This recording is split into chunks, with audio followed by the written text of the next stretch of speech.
Hello and welcome to episode 1 of Dollar Bin Discoveries. This is just going to be a fun episode where I go into some dollar bins and find some good deals on some interesting or rare, obscure dollar bin issues. Very much inspired by the Cartoonist Kayfabe channel. I've always been a collected editions guy, trade paperbacks, omnibus and what have you. Never really got into single issues too much, but having watched Cartoonist Kayfabe has kind of inspired me to look through these. So when my wife and I are at flea markets or whatever, I like to go through the long boxes and find some of these obscure titles. So today's the first episode. We're going to be talking about Bruce Wayne, Agent of S.H.I.E.L.D. from the Amalgam imprint, which was a joint effort from DC and Marvel back in '96, where they took a lot of their characters and merged them together to do some fun stories. Obviously, this one is Bruce Wayne, Agent of S.H.I.E.L.D.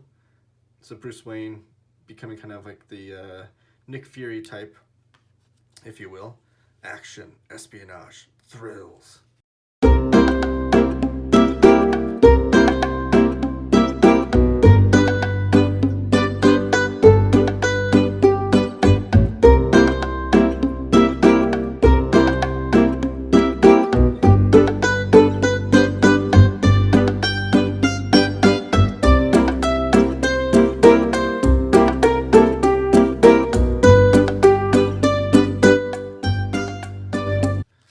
So,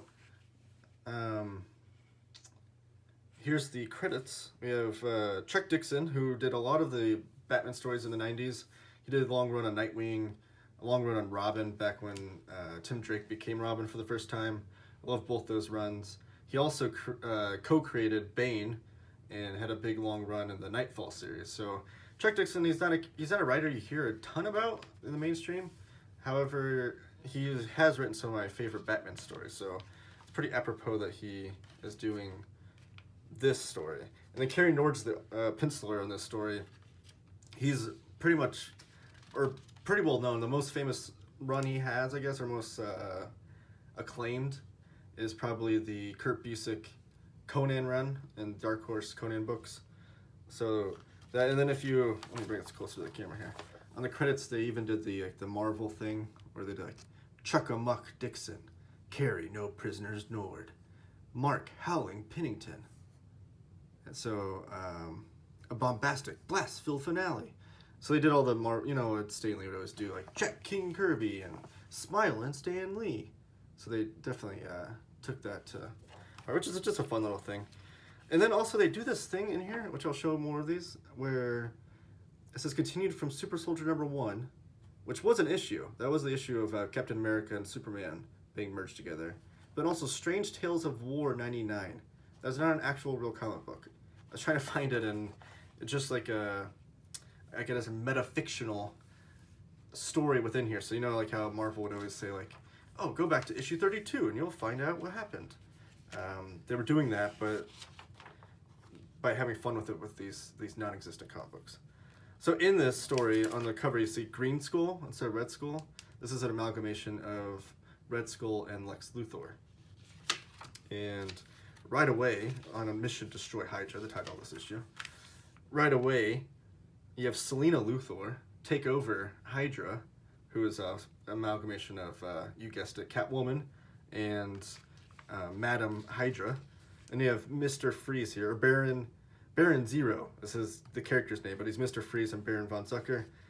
Deathlock, which we'll find out later in this issue who that really is. And you have Hydra Bane, or this issue is known as Nuke. So he's an amalgamation of Bane and Nuke, the Frank Miller character that debuted in his Daredevil run. But in the storybook, he's just called Nuke. I guess they couldn't come up with a Bane and Nuke name, like Bane Nuke. Or Hydra Bane would have been cool, in my opinion. But this is a cool little, fun little composition here. So Selena Luthor, she's taken over for him, so she whips the thing around, goes around Green Skull's neck, and then you see his like tongue coming out, and then Selena Luthor takes over. So that's a fun little thing. And then some of the fun things to look at in here are the ads, like Street Fighter, obviously a very prominent thing in the 90s when this was coming out. And then we get, so now we go to the base of S.H.I.E.L.D. And you have Nick Fury here talking to Bruce Wayne, agent of S.H.I.E.L.D. This is Tony Stark. So in this universe, Tony Stark is just like stuck. He's bedridden to this chair, I guess, chair-ridden, if you will. And he's just kind of like the mastermind behind the tech, but he doesn't really fight or anything because he's stuck to his chair. Down here you have Barbara Gordon and Felicia Hardy. So this is mixed together to make Batgirl. So it's like Black Cat and Batgirl mixed together. Then you have Moonwing. What a weird name. But that's Moon Knight and Nightwing, Dick Grayson, merged together.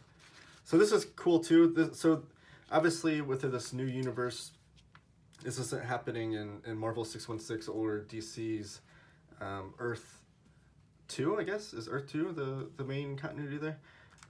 This is a whole nother universe. So in a way, you have to kind of retell the origin story as how did Bruce Wayne become the agent of S.H.I.E.L.D. And they do that really quickly here. So you have Colonel Fury here who's pretty much the same character he was in the Marvel comics. He hasn't really changed. But he's telling the story of Bruce Wayne's origin and how he came to be. And he does it really quickly in these 4 panels. His parents were spies. They got killed by someone from the Red Skull's agents. And then he became this one-man army, he says. And his one goal is to kill Red Skull. And I think right here it says, oh, a man can only kill so long before his soul just up and dies. So obviously in this universe, Bruce Wayne has no issues or qualms with killing people. This was a fun sweepstakes ad I saw here. So this thing is very 90s, obviously. You got the Orlando Magic there. But the 25 second place prizes win a full set of NBA team logo balls. Which back then, I think there's like 28, 29 NBA teams. So you win, if 25 people won a full set of full-sized NBA balls with their team logos on them. Who would want that at their house? What can you imagine, like your parent, like you win a contest and your parents like open up the door one day and there's just these huge boxes of full of 29 basketballs? I don't know. Just a fun little thing to look at, I guess. So this is when, Bruce Wayne's confiding in Tony Stark here for effort, and then a strange little thing here, Barbara Gordon and Bruce Wayne are obviously an item in this story. This is probably my favorite ad in this whole thing. I think the cover's coming off. I don't think I'm going to get this very good grade on CGC for this thing. So this is my favorite ad. And this is the Joe Kubert School of Cartoon and Graphic Art. So a lot of great cartoonists have come from there. And I just want to show off some things from the alumni of the Joe Kubert School. So one of the first classes from the Joe Kubert School had Rick Veitch and Steve Bissette. So this is a Steve Bissette piece. This is from the Absolute Swamp Thing that came out last year. This is Steve Bissette piece. You can see how awesome his art is. And this is Rick Veitch. A 2-page layout of what he did. So they both came from the Kubert School. And so did Timothy Truman. This is Grimjack. This will probably be a comic book we see on Dollar Bin Discoveries one day. He came from the Joe Kubert School. And then one of my favorite cartoonists going today, and like I said, the inspiration for this was cartoonist kayfabe, so this is apropos, but Ed Piskor, who did the recent X-Men Grand Design stories, where he took the entire history of X-Men from X-Men 1 by Lee and Kirby all the way through the Claremont years and told the story through one chronological narrative. And did a great job doing that. But he's a great cartoonist. And like I said, he's the one half of the cartoonist kayfabe gang that inspired this segment. So kind of apropos. But Ed Piskor, he only spent like 1 year at the Joe Kubert School. But he always cites it as one of the things that got him started as a cartoonist. This is another book he did called WYSIWYG. Alright, so now back to the story here. You have Selena Luthor just continuing to take over the reins of Hydra. here's a whole Bat family, if you will, or I don't know what they're called, S.H.I.E.L.D, I guess, in this case. You got Bruce Wayne, Batgirl, Moonwing. This is where the first time you see Dick Grayson in the full garb of the Moon Knight, Nightwing amalgamation. And they're on this mission. So the next interesting segment, I think, is here. So in this composition, we find out who Deathlock is. So Deathlock is Jason Todd. And we have another, where is it? Is it the next page? Oh no, it's later on here. We have the explanation of his origin story. Yeah, here it is. So here's the final bit of the battle. So Deathlock / Jason Todd has Dick Grayson up, choking him, and then somebody fires down on Deathlock and kills him. And then Barbara Gordon's like, how'd you know that guy? And right here, it says, see Dark Claw, the murder gag, graphic novel. So that's also not a real comic book. I think that's like an amalgamation of The Killing Joke and Death in the Family, assuming that if this were to exist, that would tell the story of how Jason Todd died, much like in Death in the Family from Jim Starlin in DC. So then back here, I like that Cary Nord does some very Jack Kirby-esque tech here. I like that. And then we have Hydra Bane. So the character Nuke, I'm not too familiar with him. I have read a lot of the Frank Miller Daredevil run, but he must have fallen out of my mind. I don't know how much of a prominence he holds in that story, but Nuke is this character that he's like drug-addled, I guess.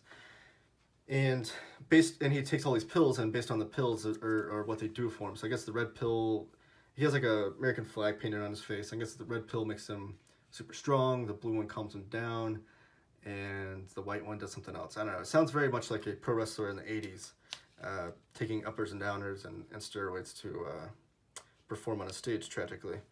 But this, then also you have Bane, if you know his story. He's got venom pumping through his veins, this drug in the Batman universe that makes him super strong. So it's kind of I can see why they would merge those two characters together. I just think it would have been cooler if they didn't just name him Nuke in the story. But then you get these, so you get a fist fight exchange from Nuke and Bruce Wayne, which is always fun whenever you see Bruce and Bane fighting, right? Here's another ad for Street Fighter. Here's an ad for Weird Science and Campus Cops. Those are some 90s shows, if I've ever seen one. And so Cary Nord, like throughout this comic, a lot of his artwork I enjoy, but sometimes it looks kind of, like I don't really like this picture here of Bruce Wayne. I feel like he could have done a little bit better job there, but like these shots here, like these are really awesome action shots, and I love the composition here of, you get like Bruce screaming and then punching him, throwing an elbow, and you get this like close-up shot. Like it's very much like a spy movie, you think like a James Bond or Jason Bourne movie.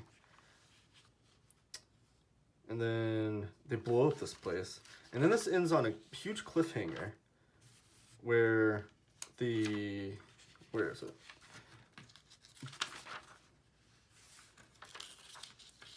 Oh yeah, here we are. So Bruce breaks in on Selena Luthor, and he's just like staring at her like in the face, asking her how to dismantle the bomb, basically. And she's like, "There's no chance for it." And then it explodes, and then Green Skull comes back. So I think the idea is here it lives on a big cliffhanger. I don't know. I'm not super familiar with the Amalgam universe. I remember reading a bunch of them as a kid, but I don't remember if did they all leave on cliffhangers or did they actually continue? Because it says next month, 30 Seconds Over Metropolis is where the continuation of the story goes, to find out if Bruce and Moonwing and all those guys made it out in time, or if they all died. I don't know. Someone tell me in the comments, though, if you will, like how the Amalgam comics ended and that kind of thing. And the last thing to show you, this is fun. So this is an ad from Fleer. We're obviously very 90s collecting trading cards. And it says, "Look at our past." So these are the rookie cards they had that became valuable with Carmelo and Patrick Ewing, Akeem Olajuwon. It says, "Will this year's rookie cards be collectible in the future?" Jerry Stackhouse, Bryant Reeves, and rookie phenom Joe Smith. I can emphatically say that none of those guys went on to have prolific careers in the NBA, and those cards probably aren't worth much. So that was Bruce Wayne, Agent of S.H.I.E.L.D. Thank you for listening, or for watching Dollar Bin Discoveries here. I ask that you leave your comments in the section down below of your history or your knowledge of the Amalgam universe. If you enjoyed this, if you have any recommendations of other Dollar Bin Discovery type books that I should be searching for. And please subscribe and give a thumbs up to the video, and tune in next time to Dollar Bin Discoveries.